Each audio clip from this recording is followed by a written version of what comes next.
오늘 우리에게 주신 하나님의 말씀은 시편 63편 1절에서 2절까지 말씀입니다. 시편 63편 1절에서 2절까지 말씀은 구약성경 846면에 있습니다. 이 시간 하나님의 말씀을 다 함께 봉독하겠습니다. 하나님이여, 주는 나의 하나님이시라. 내가 간절히 때 물이 없어 마르고 황폐한 땅에서 내 영혼이 주를 갈망하며 내 육체가 주를 앙모하나이다. 내가 주의 권능과 영광을 보기 위하여 이와 같이 성소에서 주를 바라보았나이다. 아멘. 이 시간 신만교 원로 목사님 나오셔서 광야의 영성이라는 제목으로 말씀 전하실 때에 큰 은혜 받으시기를 바랍니다.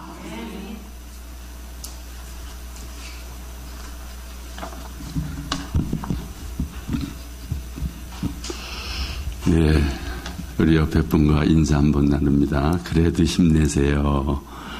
좋은 날이 올 겁니다. 먼저 제가 출석하는 음목교회의 소식을 전하며 중보를 부탁합니다. 일평생 목회하시다가 은퇴하신 목사님들 부부 30여 명이 음목교회 이름으로 예배를 드리고 있습니다. 그동안 예배처가 불안정해서 이것저것을 옮겨다니며 어떤 때는 고모리 뒷산에 가서 예배를 드리곤 했습니다. 그래서 안정된 예배처를 위해 기도하던 중에 양주 백석 홍중리라고 하는 곳에 새로운 예배처를 준비하고 있습니다. 한 장로님께서 은목교회 소식을 듣고 당신의 아파트를 팔고 2층 주택을 구입을 해서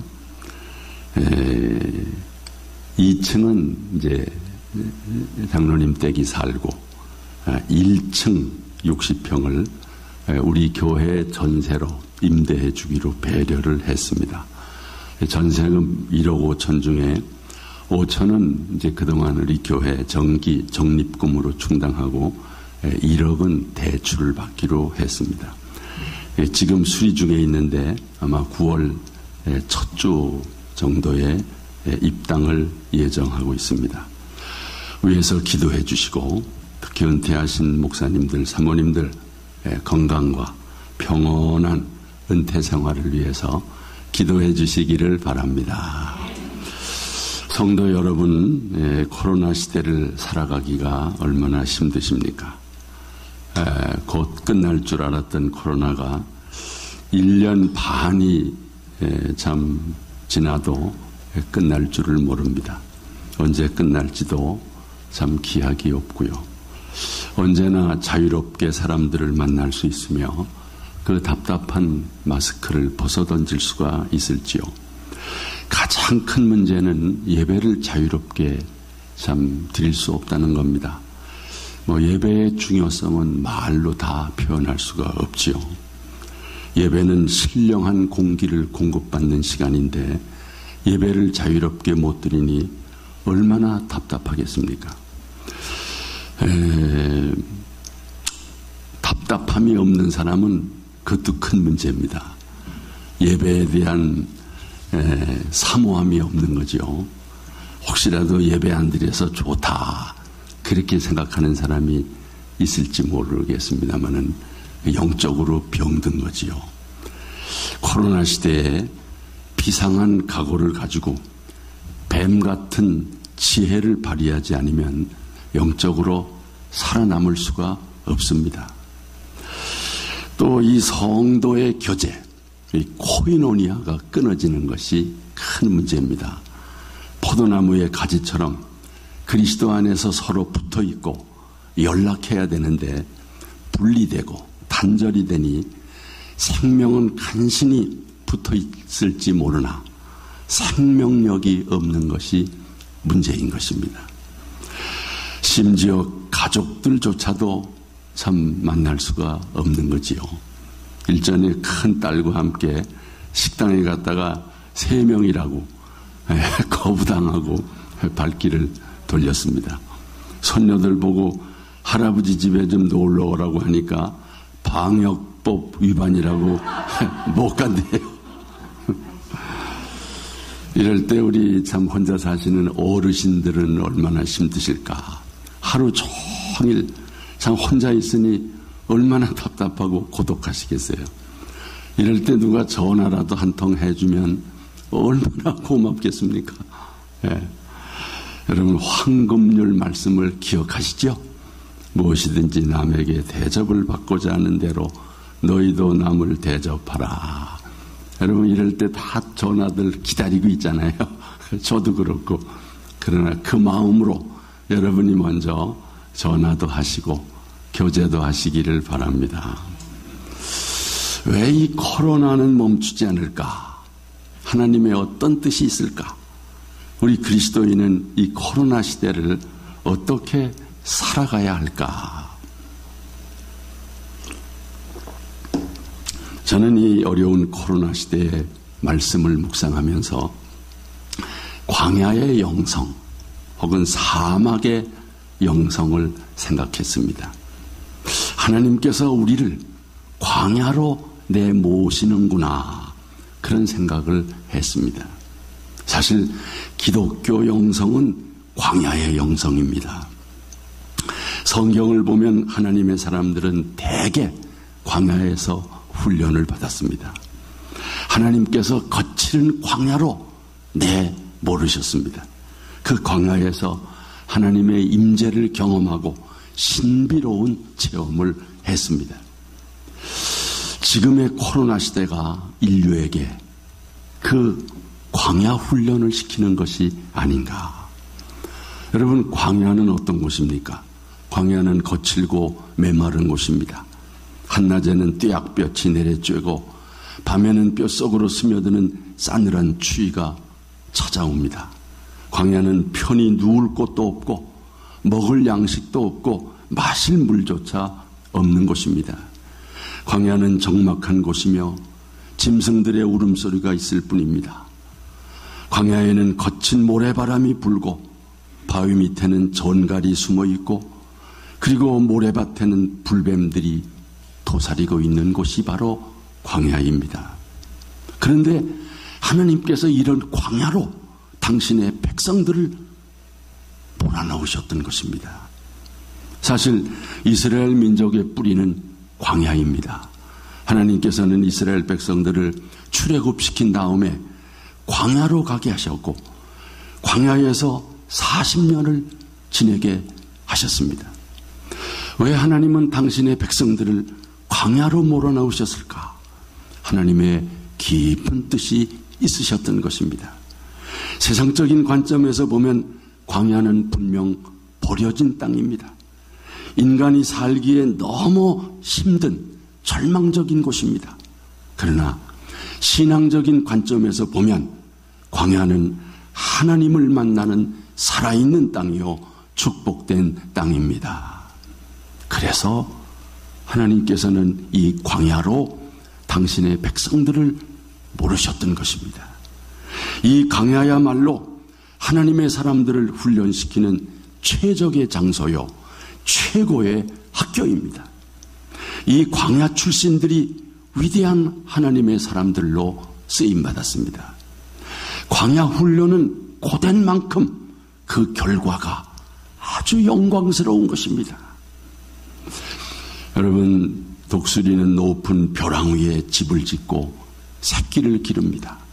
새끼가 어느 정도 자라서 낳을 수 있게 되면 어미는 새끼들에게 이렇게 말한답니다.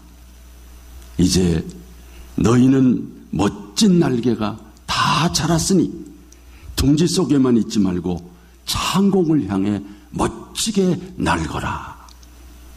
그러나 새끼들은 보금자리가 너무 좋아서 나오려 하지 않습니다. 날개가 있어도 날려고 하지 않습니다. 이때 어미 독수리는 새끼를 날개에 태우고 창공을 오릅니다. 그리고 높은 하늘에서 날개를 털어 새끼를 떨어뜨립니다. 새끼 독수리는 죽을 힘을 다해 날개를 퍼덕이며 나는 법을 배웁니다.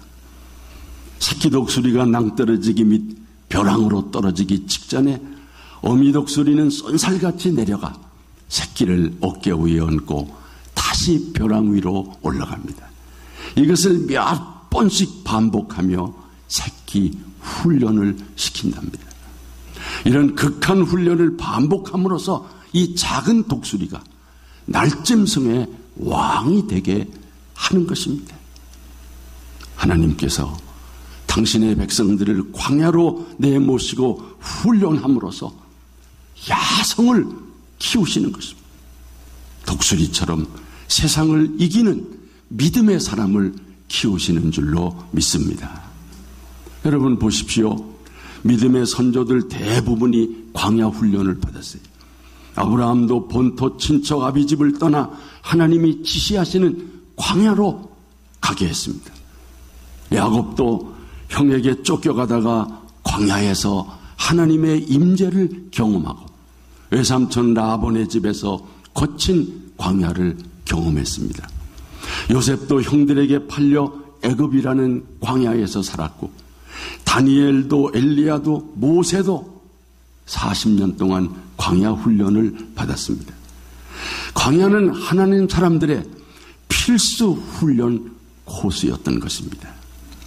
신약에 와서 세례 요한도 광야 출신이고 예수님도 광야에서 40일 동안 금식 기도를 하셨고 사탄에게 시험을 받으셨습니다. 사도 바울도 광야에서 훈련을 받았습니다. 박해자 사울 시절에 다메섹에서 예수님을 만나고 직가를 거쳐 아라비아 광야에 가서 3년 동안 영적 훈련을 받았습니다. 사도 요한도 반모섬이라는 광야에서 훈련을 받았습니다. 깊은 신앙을 가진 영성의 사람 치고 광야를 거치지 않은 사람은 없습니다. 하나님께서 쓰시는 인물은 거의 다가 광야 출신이고 광야의 영성으로 무장했던 것입니다. 광야의 영성을 말할 때 대표적인 인물은 역시 다윗일 것입니다. 다윗의 파란 많은 생애 중에 가장 눈여겨보아야 할 대목은 그의 광야 생활입니다. 수많은 정적들에게 목숨을 건지기 위해서 사해 근처에 있는 엔게디 광야 등 동굴과 사막에서 도피 생활을 했습니다. 사울왕의 추종 세력들에 의해 쫓기는 삶을 무려 13년간이나 광야에서 보냈습니다. 이때 그의 매일의 삶이 죽음과 칼날의 위험 속에서 생사를 넘나드는 광야의 골짜기였습니다. 여러분, 지금 당하는 코로나가 아무리 힘들어도 다윗의 광야의 도피 생활만 하겠습니까? 하지만 이 광야 생활이 다윗에게는 연단과 훈련의 기회가 되었던 것입니다. 다윗의 다윗됨은 이 광야에서 다듬어졌고 그게 바로 광야에서 다듬어진 다윗의 광야의 영성입니다. 광야는 우리를 단단하게 합니다. 광야의 연단이 없는 인생은 허약합니다. 여러분, 사울과 다윗의 차이점이 뭐겠습니까? 둘 다 시작할 때의 배경은 비슷합니다.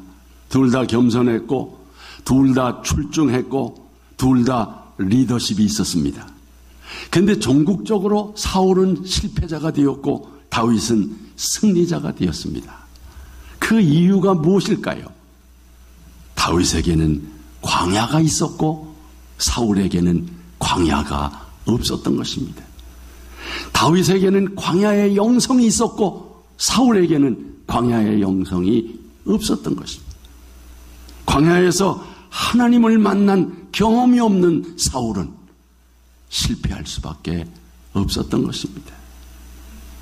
돌아보면 여러분 한 분 한 분들 모두 힘든 광야의 경험이 있었을 것입니다.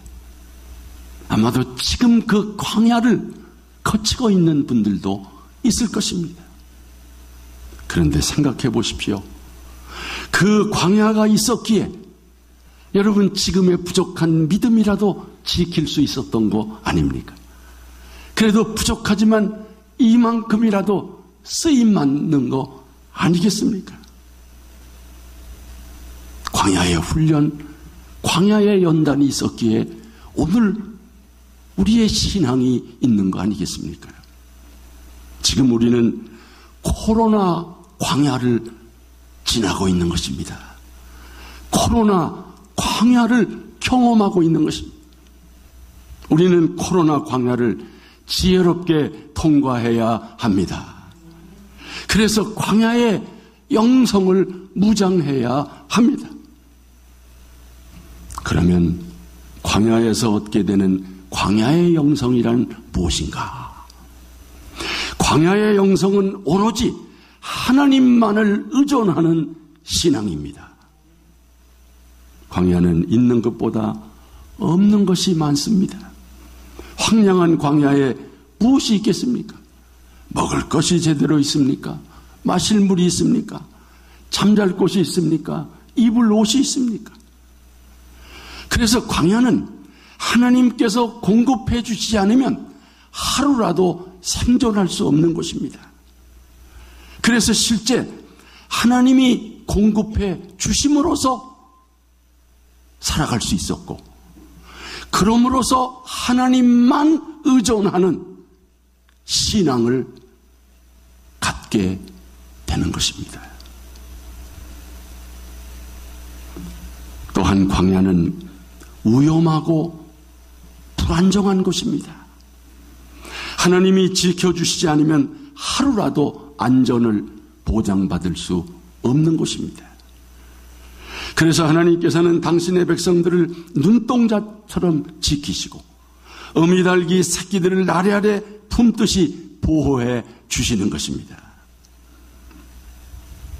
이런 경험을 통해 진정한 안전이 오직 하나님께 있음을 깨닫게 되는 것입니다. 하나님만이 나의 피난처가 되심을 고백하게 되는 것입니다. 여러분의 고백이 되시기를 바랍니다. 다 같이 나는 여호와를 향하여 말하기를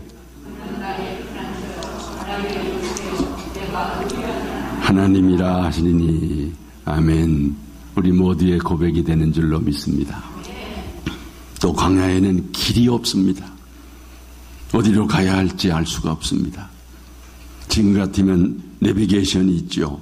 그러나 광야는 막막합니다. 그때 하나님께서 내비게이션을 보내주셔서 그들의 갈 길을 인도하십니다. 바로 이 말씀이죠. 다 같이 여호와께서 그들 앞에서 가시며 낮에는 구름 기둥으로 그들의 길을 인도하시고 밤에는 불기둥을 그들에게 비추사 낮이나 밤이나 진행하게 하시니 아멘. 다 광야에서도 이렇게 살 길을 열어주시는 거예요. 이런 것들이 광야가 아니면 도저히 경험할 수 없는 기적들이요, 신비스러운 은혜가 아닙니까? 광야에서 인간은 너무나 연약한 존재입니다. 인간 스스로 의식주 문제를 해결할 수 없습니다. 그래서 하나님께 의존할 수밖에 없습니다. 목마른 사람처럼 하나님을 애타게 찾을 수밖에 없는 것입니다. 마치 어린애기가 엄마를 바라보듯이. 그 오늘 본문이 바로 다윗의 그 고백이지요. 우리 다 같이 보겠습니다. 다윗이 유다 광야에 있을 때 지은 시. 하나님이시여 주는 나의 하나님이십니다. 그래서 내가 간절히 주를 찾습니다. 물이 없어 메마르고 못쓰게 된 이 땅에서 내 영혼이 주를 애타게 그리워하며 내 육체가 주를 사모합니다. 내가 성소에서 주를 바라보고 주의 능력과 영광을 보았습니다. 아멘. 비록 광야에서지만 하나님의 임재 앞에 있었기에 거친 광야가 성소가 되었고 그곳에서 하나님을 찬양하고 있습니다. 이것이 오직 하나님만을 의존하는 다윗의 광야의 영성이었던 것입니다. 다윗이 자기 아들 압살롬을 피해서 광야를 헤맬 때입니다. 그때 그의 원수가 어찌나 많던지요. 그를 대적하는 자가 너무너무 많았습니다. 많은 사람들이 하나님조차 다윗을 돕지 않을 것이라고 조롱했습니다. 그럼에도 다윗의 이 신앙 고백을 보십시오. 다 같이 여호와여 주는 나의 방패시요 나의 영광이시요 나의 머리를 드시는 자신이 천만인이 나를 애워싸 진친다 하여도 나는 두려워 아니하리이다. 아멘. 천만인이 다윗을 죽이려고 해도 오직 한 분 하나님이 다윗을 지켜주시면 안전할 것입니다. 이 다윗의 광야 영성 아닙니까? 온전히 하나님만을 의지하는 신앙입니다. 여러분, 다윗의 이 믿음의 고백도 광야의 영성에서 나온 거 아니겠어요? 다 같이 내가 사망의 음침한 골짜기로 다닐지라도 해를 두려워하지 않을 것은 주께서 나와 함께 하심이라. 주의 지팡이와 막대기가 나를 안위하시나이다. 아멘. 아멘. 이제 다윗은 광야에서 죽음의 골짜기를 걸어가도 두려워하지 않습니다. 하나님께서 나와 함께 하시고 주의 지팡이와 막대기가 나를 지키시기 때문이라고 고백합니다. 이것이 바로 다윗의 빛나는 광야의 영성입니다. 우리 모두의 신앙 고백이 되시기를 바랍니다. 코로나 시대를 힘겹게 살아가는 성도 여러분, 모든 것을 다 할 수 있을 것 같은 인간이 코로나 앞에 이렇게 무력한 것입니다. 인간의 과학과 의학이 이렇게 힘이 없는 것입니다. 정말 아무것도 할 수 없는 광야를 실감하게 되는 것입니다. 이제 우리는 고백합니다. 다 같이 주여, 우리는 연약합니다. 우리는 아무것도 할 수 없습니다. 주님, 우리를 도와주세요. 주님만을 의지합니다. 바로 이 고백이 나오게 하기 위해서 하나님이 우리를 이 코로나 광야에 있게 하신 거 아닐까요? 오늘은 우리나라 70주년 맞이 광복절입니다. 36년간 일제의 식민지로 압제를 받으며 온갖 수모를 다 당했습니다. 그러다가 기적적으로 연합군이 승리하고 일본이 패망함으로써 우리가 광복을 맞게 되었습니다. 이 모든 것이 하나님의 은혜요, 하나님의 역사입니다. 하나님이 하셨습니다.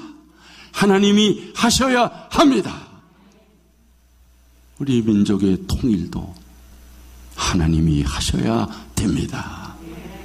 코로나의 종식도 사람은 할 수 없고 하나님께서 하셔야 됩니다. 그래서 우리는 이 신앙 고백을 하는 것입니다. 다 같이 여호와께서 집을 세우지 않는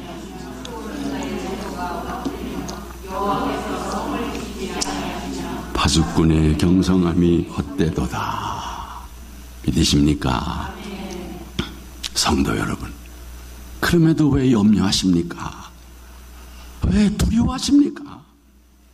코로나가 그렇게 두려우십니까? 그래서 예배를 못 드리십니까?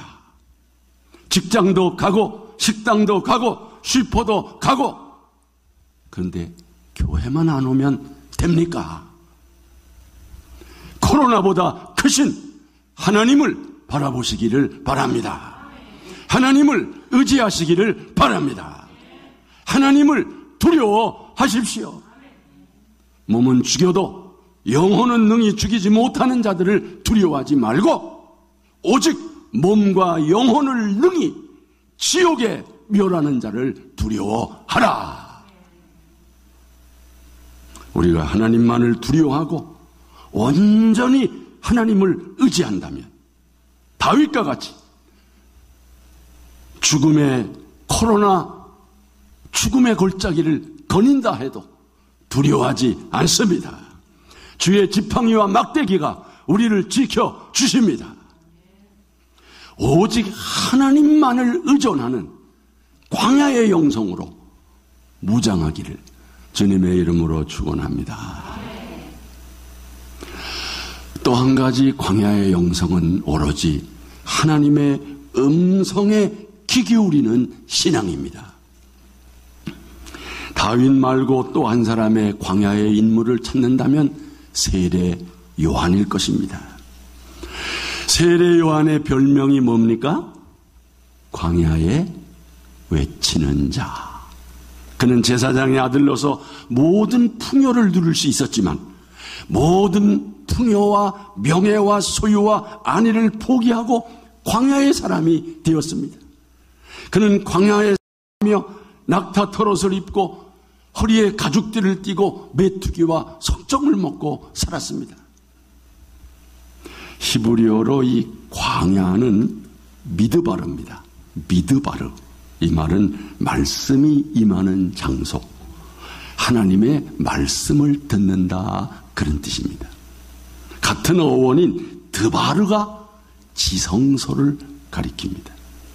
그래서 광야란 하나님의 임재를 경험하고 하나님의 세미한 음성을 들을 수 있는 곳입니다.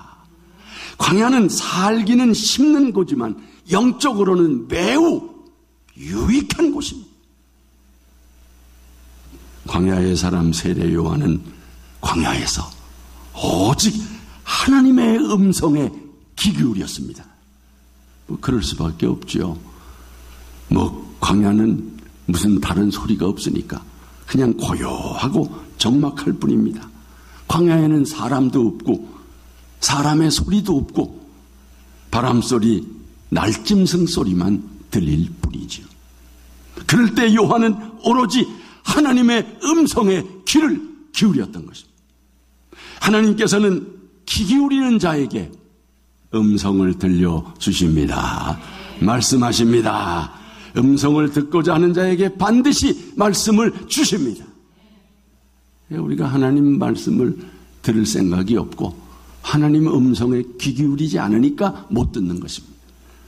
여러분, 이 욥기의 말씀을 보십시오. 다 같이 하나님의 음성, 그의 입에서 나오는 소리를 똑똑히 들으라. 하나님의 음성을 들은 사람은 그 말씀 그대로를 전합니다. 세례 요한은 광야에서 하나님께 들은 말씀대로 말씀을 전파했어요. 바로 이 말씀이죠. 다 같이 그때 세례 요한이 이르러 유대 광야에서 전파하여 말하되 회개하라, 천국이 가까이 왔느니라.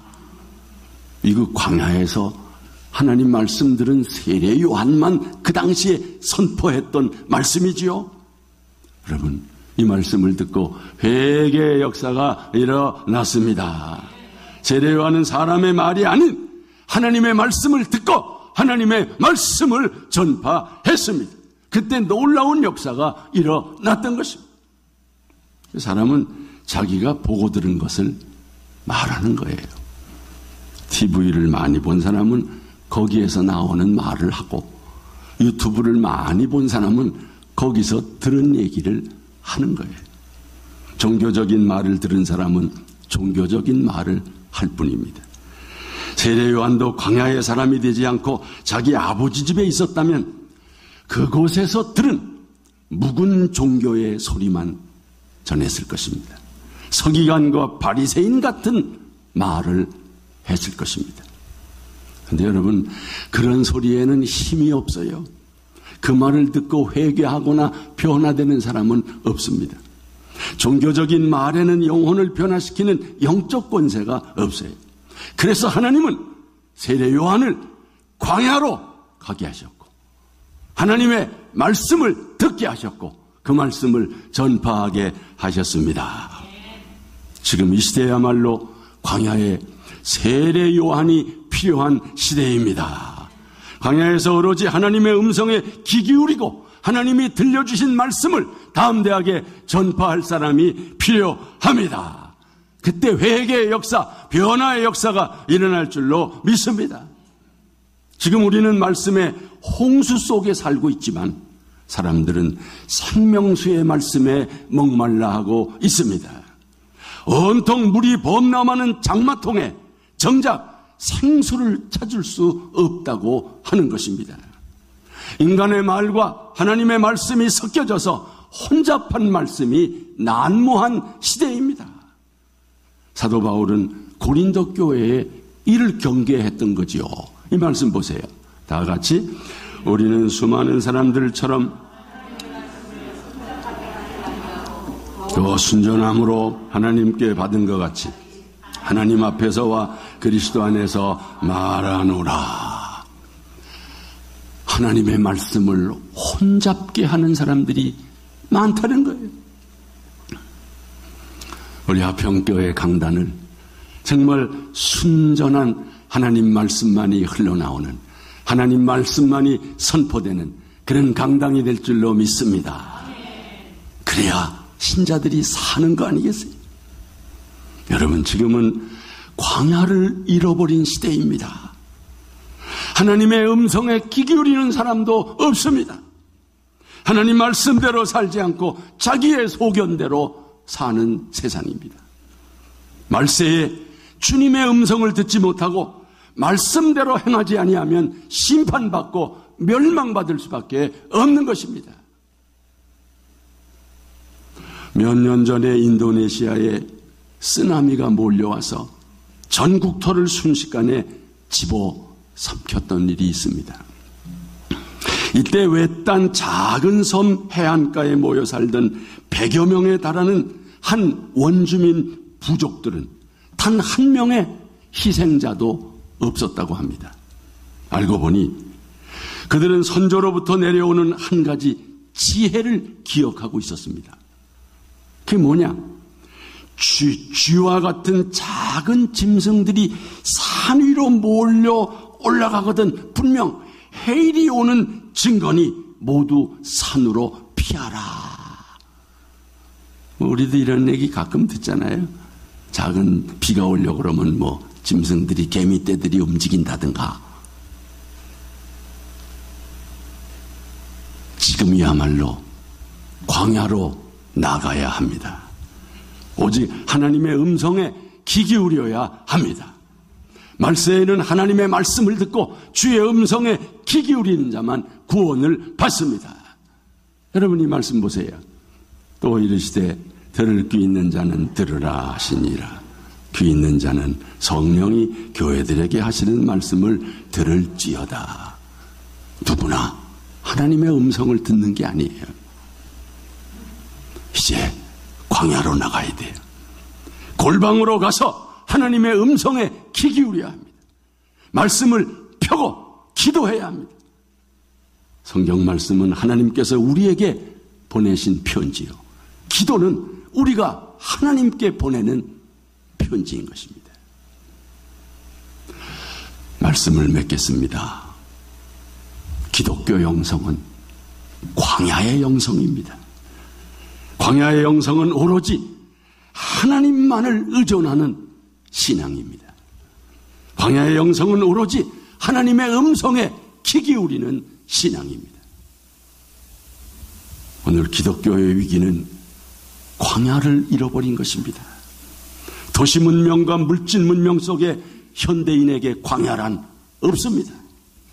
그러니 하나님의 임재를 경험할 기회도 없고 하나님의 기적을 체험할 기회도 없습니다. 그러니 하나님을 의존한 신앙도 없고 하나님의 음성도 들을 수가 없는 것입니다. 그래서 하나님께서 이 인류에게 코로나 광야를 주신 것입니다. 오로지 하나님의 음성에 귀 기울이기 위해 골방을 찾으라. 여러분, 광야의 영성을 사모하십시오. 광야를 잘 통과하면 광야의 영성으로 빛날 것입니다. 다윗처럼 광야의 영성을 가지고 하나님 앞에 귀하게 쓰임받기를 주님의 이름으로 축원합니다.